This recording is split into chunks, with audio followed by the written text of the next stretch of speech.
inflammation is just how the immune system talks.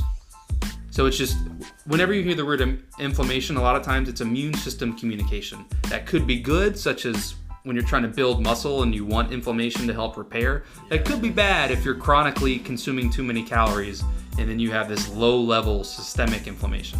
Yes. So that was, like, you said kind of like the key words that I was looking for there is that, you know, a lot of times we just see inflammation as enemy. Yeah, right? good like or bad. Red sign. Yeah. Flashing lights. Yeah, fire around the do letters. not proceed. Yeah. Like, and it's not. No. So, okay, what's the explanation you gave? If the immune system is what? Communication network. Right. Yeah, so that's how it talks to each other. What is inflammation specifically? What is that message saying from the immune system? I thought you said something. Oh, it would probably more so be like, hey, let's react. Got it. Yeah.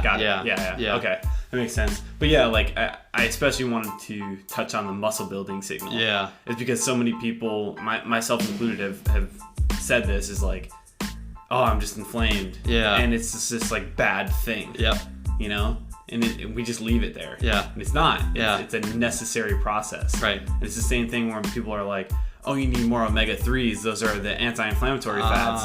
And then you're like, you're inflamed because you have so many, you know, like omega-6s. You got to like cut those out or whatever. Yeah. And it's just like, we just go immediately to this place. And that's a big message that we try to counter is that like, it's not like a lot of the things that we learn are embedded, like there's truth embedded in it, but you have to do the whole thing. Yeah. Right. And it's really hard to try and uncover that when that's not what you look at every day. So you have to sort of go off the advice of experts that are saying this is good, this is bad, and you know, let's be honest, a lot of us just don't have the time to go down these nuances. Yeah.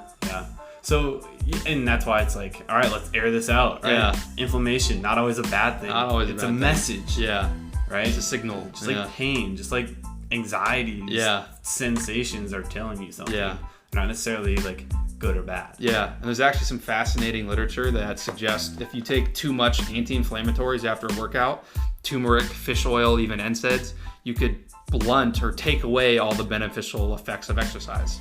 Yep. Yeah. So if you dampen the inflammatory response, not always a good idea. Yeah, that's good. I mean, also like I've been in that place where I had to like rely on NSAIDs. Yeah. To train. Yeah, because they work. They take away the pain. They do a phenomenal job at that. Yeah. But it was also like, like I was still like getting some of the results, but my life was kind of miserable, but like then I wasn't getting results. Yeah. It's kind of this like cycle. Yeah. Right? You don't really move forward so much as you move in the cycle or circle. Right. And the results are pretty like negligible. Yeah. You know? And so it can be better just to step back out of that place and proceed in a, you know, in a way that's not so dependent right on these other things like NSAIDs. Yeah. And just, you know, the daily Aleve or ibuprofen just to do what you want to do. Yeah.